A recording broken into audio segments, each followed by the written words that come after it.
Hey, so for full transparency, I received a copy of this game for early review. Awesome! Anyways though, this is beloved Rapture, and it is super interesting, and just released very recently. And now, I'm here to give my first impression. To start, this game, as the name would imply, is very religious. The tones are relatively mature to boot, which is nice. It was definitely the intention to have this feel like a classic JRPG, one of my first thoughts actually being the story of Final Fantasy Tactics. When you start the game, there are a few options, such as difficulty, and the way that you want the game to play. Difficulty is if you want it to be between the kind of game that your childhood version of yourself would probably ask for help with, or if you just want to get into the story. Then there's also a real-time battle mechanic where enemies will keep attacking you as their action meters build up. But hey, you can disable that, and I did. I'm more of a turn-based girly. You can also even change the setting in the menu if you want to. Past that, you start by following one of the main characters, Aiden, as well as his father, in a conversation that seems sort of beyond you, really. That's because the game starts with a look into the future, which is always a fun choice. From a game design perspective, it is a very good hook. Games, as opposed to other forms of story, want you to be hooked early on, and this definitely does that. But it does have its downsides, being that it can leave you a bit confused. Continuing on, what I'm playing is a beta build, so you might notice some stuttering, which I would just chalk up to that. These people in the black robes and whatnot are overthrowing the kingdom, and have, killed quite a few people already. Then you walk up to this guy, who Aiden knows. He was a friend, but now he has joined those people that did all of this, so you are left with no choice but to fight. However, this is a high-level fight at the start of the game, so, yeah, you're not meant to win it. And this is where the game really starts, 100 days ago, in Chapter 1. Here you follow Johan. Yep, this is very reminiscent of older RPGs, where your party constantly changes and you have this big group of people. Johan is friends with Zack, another important character, and lives out in this countryside town. Today is Johan's birthday. Hooray! He's turning 18, and by the way, you can check each character's age in their status page, which is pretty neat. Also, by the way, this is important to the story, Zack is hot. Anyways, the soundtrack is pretty great. The music is very nice, again, and it's supposed to be like that of a classic RPG, along with the sound effects too. This is a big thing for me actually, because this game tries to take all of the good stuff from old RPGs, and then revitalizes them with new things. For instance, the elemental typing chart is pretty neat to have at all times, and you can just open it in the menu. As easy as that. Although, to be honest, it is a bit much to remember the specifics of it, but it is fairly intuitive. The difficulty system, as I mentioned earlier, is also a good quality of life improvement depending on what you want out of the game. Going back to the story, the religious elements are really a return to form, but if you look closely at the talks between Johan and Zack, yeah, these two are definitely gay. Sure makes you wonder why I was given a copy to play this. But yeah, this is new, progressive even, something that you wouldn't have seen in the games that this was inspired by. It's also nice to see how the game gives you a quick little tutorial around this point, but it isn't too hand-holdy. It's just a really quick rundown, which mostly explains interesting mechanics such as Relica, and the specifics of defending. For defending, it actually restores health in this game, which is great really. Defend is usually an action that I would never go for, but now it is a lot more strategic. Defending twice in a row won't heal you, so that means that you should time your actions in line with the enemy a bit more carefully. As for Relica, it's a meter that you build by using actions, like attacks and some certain spells. When it's full, not only do you get a cool animation, but you can use your Relica, basically like a limit break. Then, at this point, the game lets you run off on your own. Something that's very neat is that there's no random encounters, but while that is true, there are tons of static encounters that you can't really see coming, but honestly that's fine. It's very nice not just getting into a fight out of nowhere when you're running around, then the enemies are all relatively tough, but if you know what you're doing, then you can just keep going non-stop really. Also, like I said before, the elemental typings are pretty intuitive. Red slime. It's fire, so just use water on it. But also, I think ice was more effective against fire than water, which honestly kinda makes sense. I mean, ice is just water, but it's colder. And then ice is also weak to fire, so that makes sense. Something you might notice, by the way, is that, there are no enemy health bars. That does add a little bit of difficulty, but honestly I don't really mind it. If that's a thing for you, understandable, but I can honestly live without it. Status ailments and buffs do show up whenever you hover over enemies though, so it's not complete guesswork. Although, if you were playing with real-time combat enabled, I do think it would be a little bit difficult to check those things while enemies were attacking you. So, a little bit of swimming, fighting, and trekking for treasure later, you meet up with Zach, and it is time to check your understanding of the game. He is, 10 levels above you, so this is not a fight that you need to win. I'm sure that you can actually win it, but I did not want to use items to do that, so I just lost instead. I'm sure that you can actually win it, but I do not want to use my items to do that, so I just lost instead. Anyways, Zach says that he wants to tell Johan that he plans to leave the village. He seemingly hates this place, and thinks that it's a waste. For Johan too. I've waited so long, Johan, so that you might come with me. Oh yeah, he's gay. So basically, Zach asks out Johan, and he's just not sure. He wants to stay with his mom because she's pretty much all that he has. Zach is pretty pushy about the subject. Very pushy, actually. But either way, Johan has to go back home and help plan his birthday. You talk to the mom, have to go get stuff to plan for the party, the stuff isn't at the shop, I play hide and seek with the village children, and then they somehow got their hands on a unicorn horn. Honestly though, there's random treasure everywhere here, so that makes enough sense. Going back to tell the mom that I couldn't get all the stuff, Zach is there.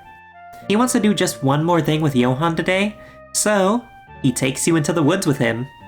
It'd be a little bit more romantic if there weren't all these ferocious wolves. Oh yeah, there's also fishing in this game. Heck yeah! This was actually a side quest thingy, and all the side quests are really on the side.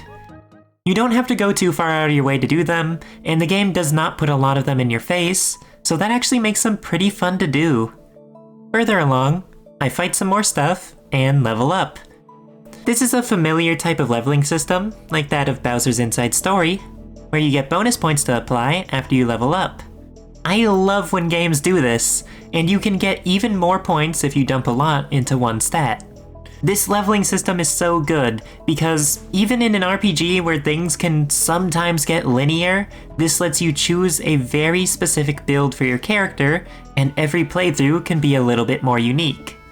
Anyways though, I am now in a cave, and we have puzzles. Oh yeah, now we're really getting into it. A lot of them are just for extra treasures throughout the game, but there are many mandatory puzzles, of course. The puzzles are pretty simple too, at least as far as I've gotten in the game, where you just push rocks on the buttons.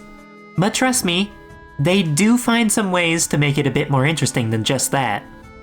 Can I just say that this place is so pretty? This game is so pretty, actually. I also like that each area is used as the battle background. That's pretty neat too, even if it's not always one-to-one. Anyways, more on combat again. Attacks do not honestly do much for you. A normal attack is of course going to be your weakest option, but it is a lot weaker. When you can't see the enemy's health, of course you just want to output a ton of damage. However, normal attacks do of course replenish MP. This is all good stuff to know, because a dragon just showed up to kill us.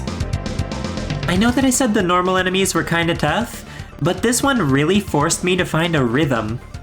It had a seemingly random chance to use a do-nothing move, so it wasn't unforgiving, but it did cost me quite a few items. Zach is a much higher level though, so I mostly had to cover for him because, Johann was not doing too much. The game really does load you up with items though if you explore. I even have some crazy good items, which I did not use on the first boss.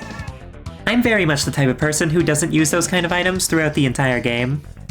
A good tip for these kind of battles though, is that oftentimes, you will be able to move twice as much as the enemy. That means that it's a good idea to attack first, and then defend, because if you defend and then attack, then you're not going to be defending when the enemy's attack comes around. Of course, this does vary from enemy to enemy, so that means that you need to figure out the proper strategy for each one. And that is just so very cool to have in turn-based combat. After a bit of attacking though, the dragon kinda just scurries off. Johann gets slightly traumatized, his sword gains the power of fire from fighting the dragon, and they press on. All of this to find what lies at the end of the cave. A tree. But it's blue! This is a magical tree filled with this stuff called ethereal. Basically life energy, mana, etc. It's important stuff. So yeah, going back home, Johann wants to tell his mom that he wants to go with Zack, so he goes to tell her that, and... oh boy. This here is Drago, Johann's dad. Wowie. His mom told him that his dad died long ago, but Drago is actually here, and he tells Johann that he wants to take him away with him on a journey, and that Johann's mom had hid him away from him. Johann is a little confused on how to feel about this. Of course, he is 18 and just learned that his previously believed to be dead dad is in fact alive.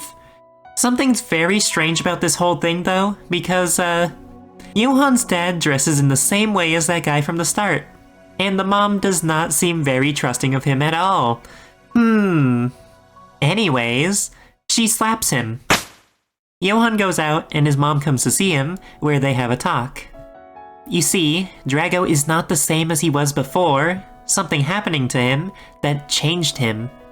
He had some kind of obsession, and he gave himself up to this group known as the Aeons, so that they could overthrow the palace.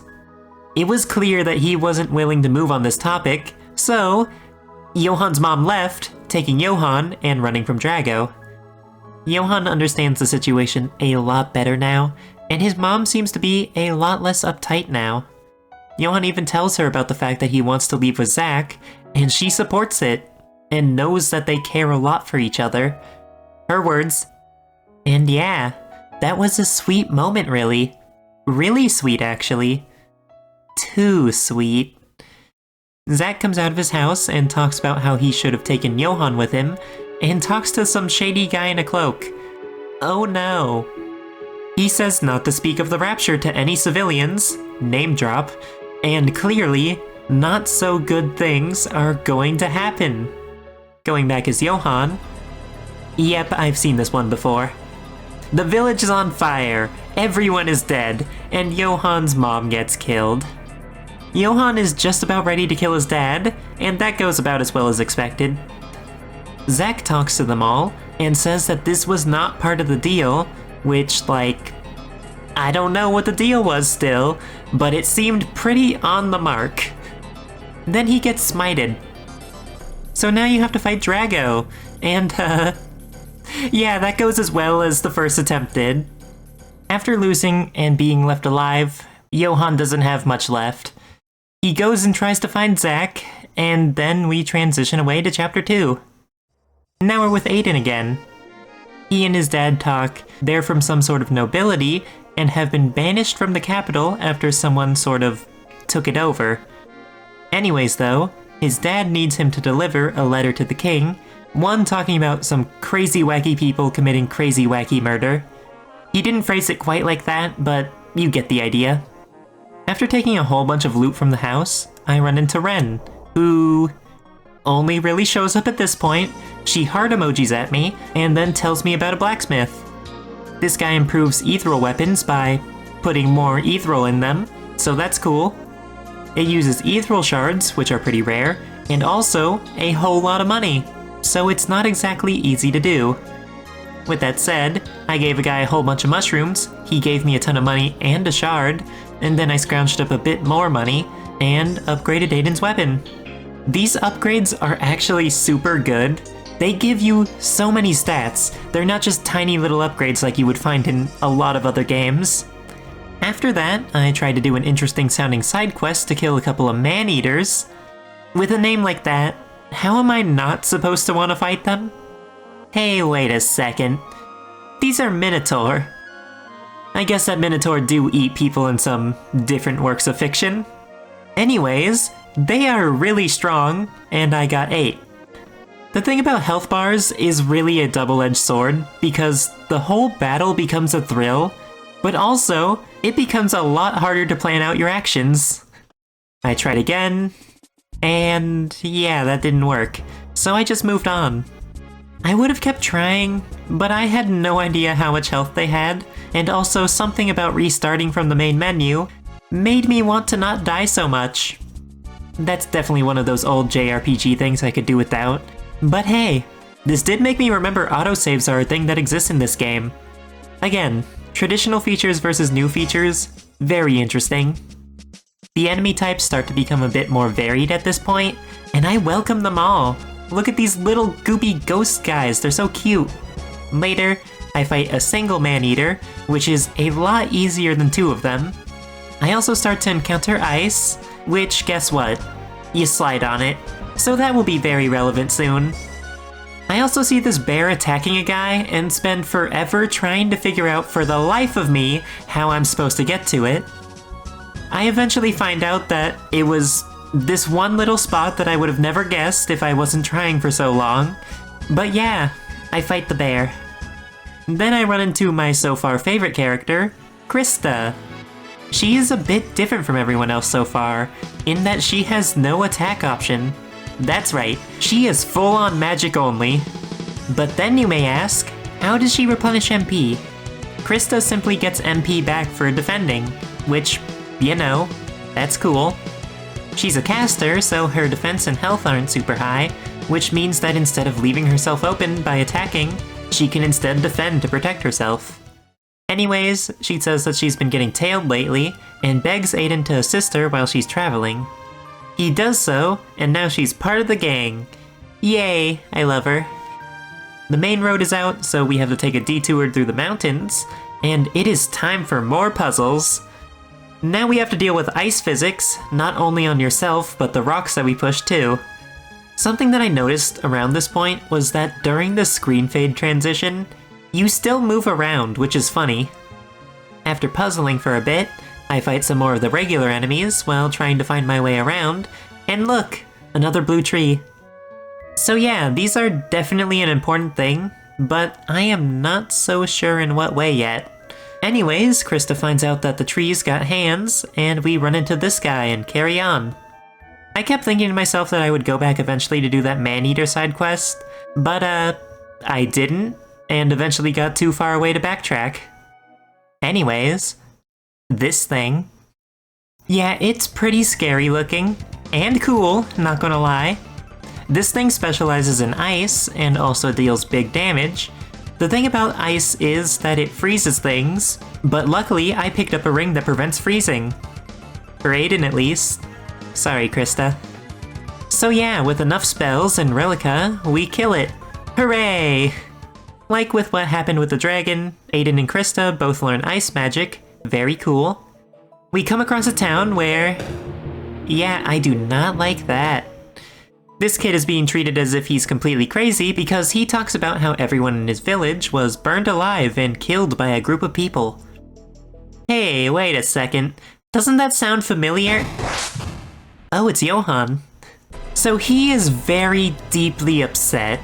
I would probably be too, but Aiden realizes that he is clearly not doing well.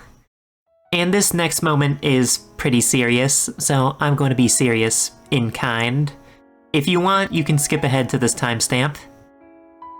Johan is standing at the edge of a cliff, and Aiden can tell exactly what he's thinking. He tries to talk him down from there, and Johan is angry. Angry at himself. He couldn't protect everyone, and feels like he has nothing left to live for. Aiden tries to help, but Johan pushes him away. Aiden persists though, and tells Johan about himself, and how he's been in a similar spot before. When his family got banished, he wanted to do the same. He doesn't think that it's right for anyone to do this though, and he wants to be Johan's friend and to be there for him. Eventually, he's able to calm him down a bit, and they head back to town. The guards aren't too happy with Johan though, as he did just throw a guy down a flight of stairs. They run away, can't find Krista, and fight some guards. You actually fight more than just some, quite a few even. At this point, I realized something. Johan is still my weakest link. Like, he leveled up a bit since I last saw him, but the stat difference is crazy still. Looking back at Krista, she's getting chased by the guards who are gross and disgusting people, and the villain gang find Krista instead. Yay? They offer her some help with finding her friends, which... yeah, you can take a wild guess at how that goes. After a bit more wandering, we see the villain team and some dead bodies, as per usual, as well as a new person, Karuka. She's pretty cool, and looking quite young for being in her 30s. Anyways, the evil girl, Rachel, sees Aiden, and Aiden sees her, and something seems to be up there. Very interesting. So we join Karuka and fight this guy. Something interesting about Karuka, she has very unique actions, being Fury and Calm. I honestly have no idea what they do, and I did not see anything in the battle guide when I skimmed it. From what I can tell, being in Fury probably lowers her accuracy and raises attack, but I'm not sure. What I do know is that she's awesome because she has a spell that raises attack and defense, which is so good. Like honestly, defense up reduces damage by so much. So yeah, I do that, spam some Relica and spells, hard focus on the guy after he summons some stuff, because he is a way bigger problem than whatever he summons, and the fight ends. Kinda. He pulls out a patented scripted attack and knocks us all down, but we got the EXP for the fight, so a win is a win. Rachel comes back and reveals to the player that she is Aiden's mom, and also heals him too. Once he's up, he heals everyone else, and yeah, we all kinda wanna fight still. Despite it not going very well the first time, we chase after them. We arrive to the front of a building that lightly introduces two things, being traps and keys. Very nicely done, just giving a simple and easy taste for the new stuff. Traps are things that are always active in the overworld, such as arrows that shoot when you walk past them, or spinning blades. And keys are pretty easy to understand. The enemies start to become less passive at this point, where you could normally walk past them, but they start actually following you now. Anyways, once you really get into the temple area, this is fine. Karuka goes to speak to a godlike being, who basically tells her, lol, no, when she asks for help. And she helps us instead. She also says this. I go around the temple and collect some keys to open some gates, free this little goblin guy who upgrades weapons, and upgrade Johan's weapon, and keep going. Also, by the way, one of the things that I assume gets you a key is, like, impossible to do. Like I said before, I am a turn-based girly. I ain't capable of running a gauntlet like this on a timer. Anyways, we intrude upon this meeting between the villains group, where Krista is, put up as ritual sacrifice. Yeah, that's not so great. Once Karuka shows up, the guy who beat us down before summons a golem, because he just wanted to kill her with irony, I guess, and then the rest of us join in. Since Krista just joined us before this boss, and there is a ton of treasure around here, the game gives us an opportunity to change equipment. Very awesome. Having 4 party members is also very sweet, and means that one additional person is there to receive Karuka's buff. Luckily, we have a lot of ice and water magic to deal with this presumably Earth Golem, and Johan is just my dedicated physical attacker at this point. I mean, his HP and defense might not be up to par for tanking anything, but his attack is his highest gross stat from what I could tell. That definitely doesn't stop him from getting knocked down though. Also, by the way, Karuka is just very strong, because her weapon is apparently maxed out for some reason, so that's cool. Even still, I had to use a lot of my less powerful items to get by in this fight, and even some of the more powerful ones. I had mushrooms and potions which weren't worth too much, but I did end up having to use a few reviving items. After dealing with quite a few AoE attacks from this thing, we managed to beat it. We also got some earth magic. Hooray! Now it's time to fight that guy again, but with one extra person, which will certainly make the difference. This guy was seriously tough though. I used up all my weaker reviving items and had to dip into some of my full heal ones. He had an attack that had 4 hits and then an AoE attack after that. You heard that right, not an AoE and then another AoE, but 5 total attacks. Meaning that if one person were down, one of the 3 remaining people would get hit twice, at the very least. It is not unforgivingly hard or anything, but man, I was not expecting this after that golem. I also might have wasted a bit of time trying to have everyone alive, have max Relica, and use Karuka's buff at the same time, which actually made it harder on myself in the end.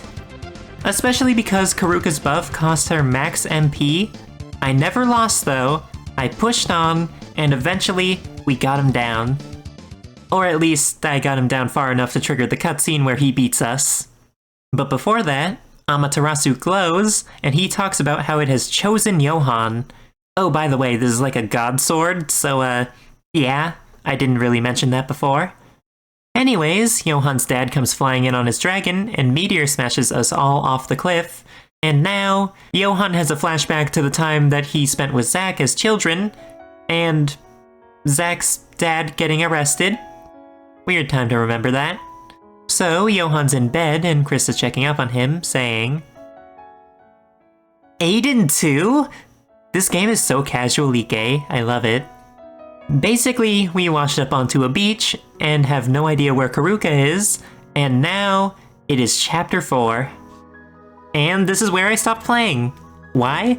Because I wanted to get this video out sooner, but I obviously haven't, at which point, only up to Chapter 3 was allowed to be shown. But hey, if you want to see the rest of the game, stay tuned. Or don't.